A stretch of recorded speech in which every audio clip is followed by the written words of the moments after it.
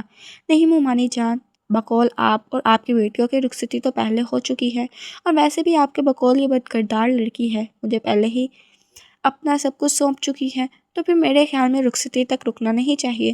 تو میں اس گھر سے اپنی امانت یعنی کہ اپنی بیوی کو اپنے ساتھ لے کر جا رہا ہوں۔ اور سب سے پہلے ہانیہ بھڑکتے ہوئے آگے بڑھی تھی۔ تو میں ایسا کیسے کر سکتے ہو بابا؟ ایسے تو آپ کی عزت خاک میں مل جائے گی۔ اور وقار صاحب خاموش کھڑے رہے۔ اسے تھام کر وہ ان کی جانب آیا تھا، جہاں ارا بیگم بس فخر سے اپنے بیٹے کو دیکھتی جا رہی تھی۔ آپ نے ہمیشہ خاموشی اختیار کی ہے ماموں، لیکن آج خاموشی آپ کا حق نہیں بنتا۔ آپ کا بھائی آپ کے پاس ایک امانت چھوڑ کر گیا تھا، جس کی حفاظت آپ ٹھیک طرح سے نہیں کر پائے۔ وہ سر جھکا کر بس روئے جا رہی تھی۔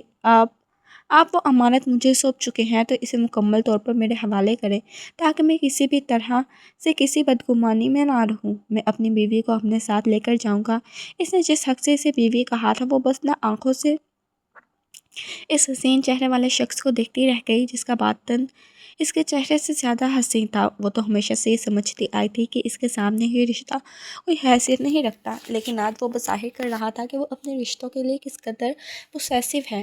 یہ یہاں سے کچھ نہیں لے کر جائے گی، اس کا سب کچھ مجھ سے منسلک ہے، سو میں اس گھر سے صرف اسے لے کر جا رہا ہوں۔ اس نے بس وقار احمد سے اجازت طلب کی، کسی اور کے چلنے کی، کسی اور کے تڑپنے کی پرواہ کیے بغیر وہ اسے اپنے ساتھ لے کر آیا تھا، اپنی دنیا میں، جو دنیا اس نے صرف اپنوں کے لیے بنائی تھی، جہاں کسی حاسد کا، کسی مغرور یا کسی بھی زبان دراز انسان کامل داخل نہیں ہو سکتا تھا۔ یہ اس کی دنیا تھی، جہاں آ کر وہ بس شکر گزاری سے اس شخص کو دیکھتی رہی جو مقدر نے اس کے حوالے کیا تھا، جو اس کی ساری دعاؤں کا صلہ تھا، جسے پاتے ہوئے اس نے یہ اندازہ نہیں لگایا تھا کہ وہ اس کی زندگی یوں بدل دے گا۔ اجمیر شاہ اس کا ہاتھ تھام کر اسے اپنی دنیا میں لے آیا تھا، اور یہ کوئی چھوٹی بات نہیں تھی، بہت بڑی بات تھی، خاص طور پر ان دلوں کے لیے جو محبت کے لیے بنائے گئے ہیں، خاص طور پر وہ دل جو قابل محبت ہیں۔ ٹھنڈی ہوا نے پوری فضا کو اپنی لپیٹ میں لے لیا تھا۔ یہی ٹھنڈی ہوا اس کے حسین بالوں کے ساتھ چھیڑخانی کر رہی تھی، انہیں بار بار اس کے چہرے پر گرا رہی تھی۔ چائے کے کپ کے ساتھ وہ یہ وقت خود کے ساتھ بتانے کے لیے آئی تھی۔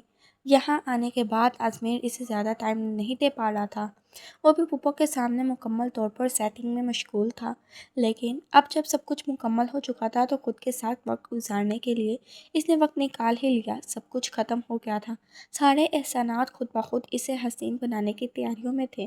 یہاں وہ پورے ٹھاٹھ سے رہا کرتی، یہ اس کا گھر تھا، اس کے شوہر کا گھر تھا جو اس کا محافظ تھا، اس کا نگہبان۔ اچانک وہ اس کے پہلو میں آ کر کھڑا ہوا، اس کی خوشبو پہلے اسے آگاہ کر چکی تھی کہ وہ اس کے قریب آ رہا ہے۔ یہاں وقت گزارنے سے بہتر ہے کہ تھوڑا سا وقت اپنے شوہر نامدار کے ساتھ گزار لیں آپ۔ اس کے ہاتھ سے چائے کا کپ لیتے ہوئے وہ اپنے لبوں سے لگا چکا تھا۔ وہ پہلے حیران ہو کر اسے دیکھتی رہی اور پھر آہستگی سے مسکرا دی۔ آپ مصروف تھے تو میں نے آپ کو ڈسٹرب کرنا مناسب نہیں سمجھا۔ ہمیشہ کی طرح ملائم لہجہ، وہی لہجہ جس سے بات کرتے ہوئے وہ مقابل کو اپنے دل میں اترتی ہوئی محسوس ہوتی۔ حالانکہ میں نے سنا ہے کہ بیوی بہت ڈسٹرب کرتی ہیں، بہت مغرور مانی جاتی ہیں، لیکن اچھا ہے تمہیں اتنی بات چیت کا شوق نہیں ہے۔ نہ جانے کیوں بات کرتے ہوئے اس کی انگلیوں میں عجیب سی ہلچل ہو رہی تھی، وہ بے تاب ہو رہی تھی اس کے حسین بالوں کو چھونے کے لیے جو بار بار اسے ڈسٹرب کر رہے تھے۔ اب ایسا بھی نہیں ہے شاہ صاحب، آپ کے بارے میں بہت کچھ جاننے کا اشتیاق ہے مجھے، کچھ سنبھال کر رکھا ہے جو کسی روز فرصت ملی تو جانیں گی۔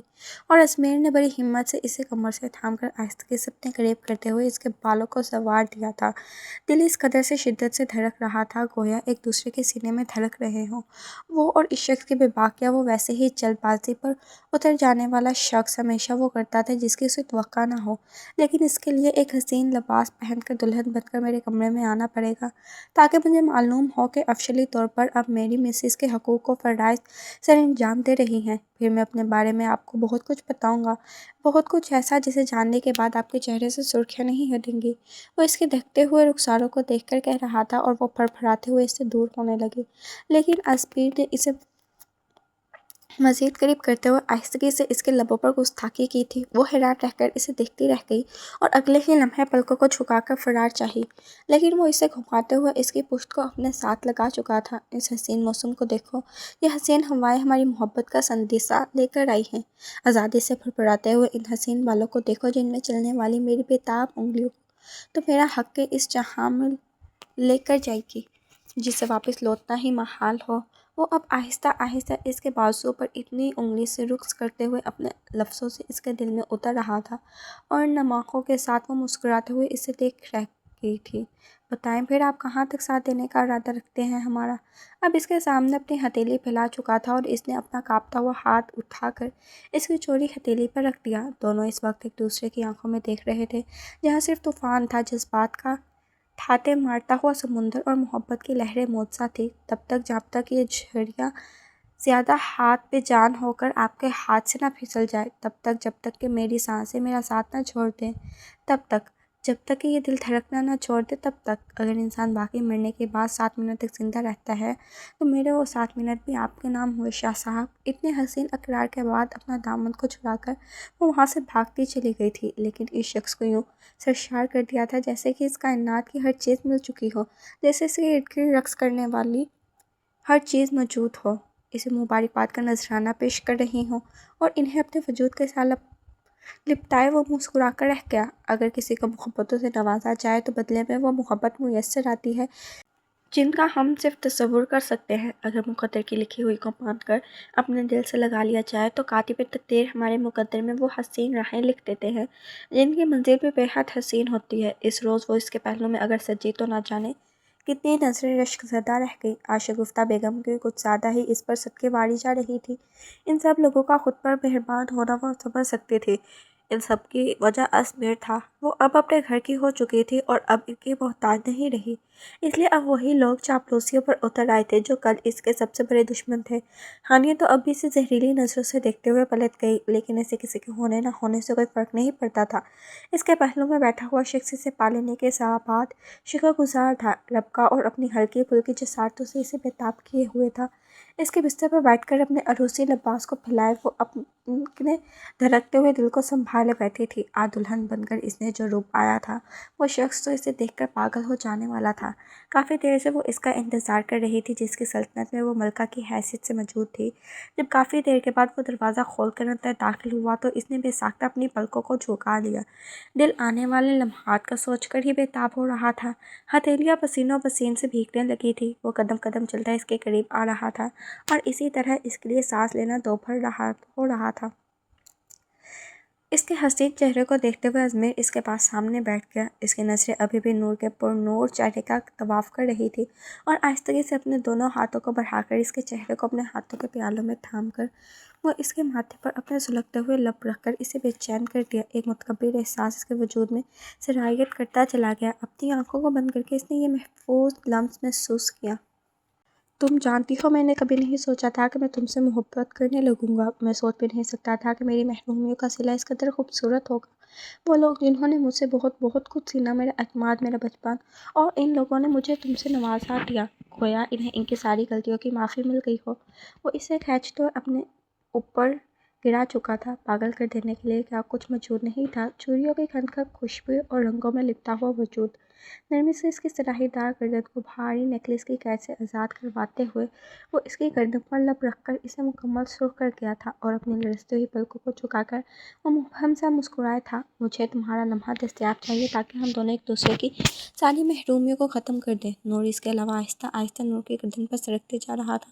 وہ اسے حسین رنگوں میں لپٹا ہوا دیکھ کر بے تاب تھا، اور وہ بےتابی اس کے وجود سے بے تحاشا محبت کر کے مٹا سکتا تھا۔ وعدہ کرے کہ کبھی بھی اپنی محبت کو میرے لیے کم نہیں کریں گی، کبھی بھی مجھے اپنی محبت کی کمی محسوس نہیں ہونے دیں گے۔ ازمیر اپنی طرف سے تو اس نے اپنی زندگی مانگ لی تھی، لیکن اس شخص کے لیے یہ معمولی وعدہ تھا۔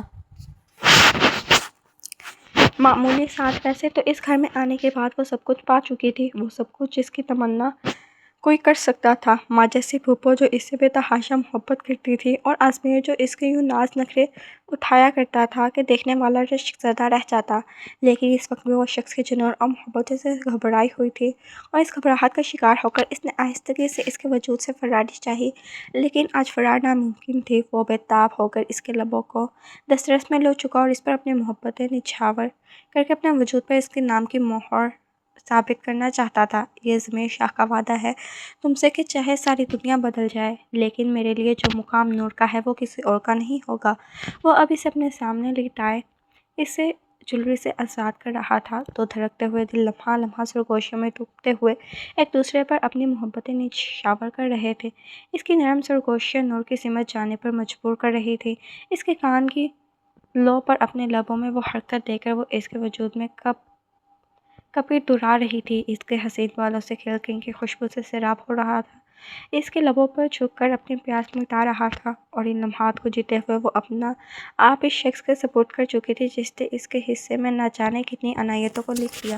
رات آہستہ آہستہ سرک رہی تھی، اور ان دونوں کی سرگوشیاں ایک دوسرے کے دلوں کو دھڑکا رہی تھی۔ کمرہ نیم اندھیرے میں ڈوبا ہوا تھا، اور دو دل بے تاب ہو کر مضطرب حالت میں ایک دوسرے سے پیوست ہوتے جا رہے تھے۔ کھڑکی کے پار کھڑے چاند نے ان دونوں کو دیکھ کر بادلوں کی اوٹ میں پناہ لے لی، کیونکہ اسے یقین تھا کہ صبر کرنے والے کو ایسا ہی اجر دیا جاتا ہے۔ اسے یقین تھا کہ جو ایک دوسرے کو مقدس سمجھ کر ایک دوسرے کا ہاتھ تھام لیتے ہیں، وہ نہ جانے وہ ہر آنے والی رکاوٹ کو عبور کر کے منزل کو پا لیتے ہیں، جس کا تصور ہی حسین ہو۔ کبھی بھی کسی ایک رشتے سے بدگمان ہو کر کسی دوسرے رشتے سے منہ موڑنے کی کوشش نہ کریں۔ ہو سکتا ہے کہ آپ کی زندگی کی ساری محرومیاں، ساری خوشیاں اسی ایک رشتے میں چھپی ہوں، جس سے دور ہو کر آپ خود پر سارے دروازے بند کر دیں، کیونکہ پروردگار کے فیصلے نہایت عمدہ ہوتے ہیں۔ ازمیر تو بدل کی کوئی گنجائش نہیں ہوتی، وہ آپ کے لیے وہی چنتا ہے جو بہترین ہوتا ہے، بس انسان ہی ہمیشہ سے جلد باز واقع ہوا ہے۔ امید ہے ہماری یہ اسٹوری آپ کو پسند آئی ہو۔ اگر اسٹوری آپ کو پسند آئے تو فیڈ بیک لازمی دیجیے گا، اور ایسی مزید اسٹوریز کے لیے چینل کو سبسکرائب کر دیں۔ شکریہ۔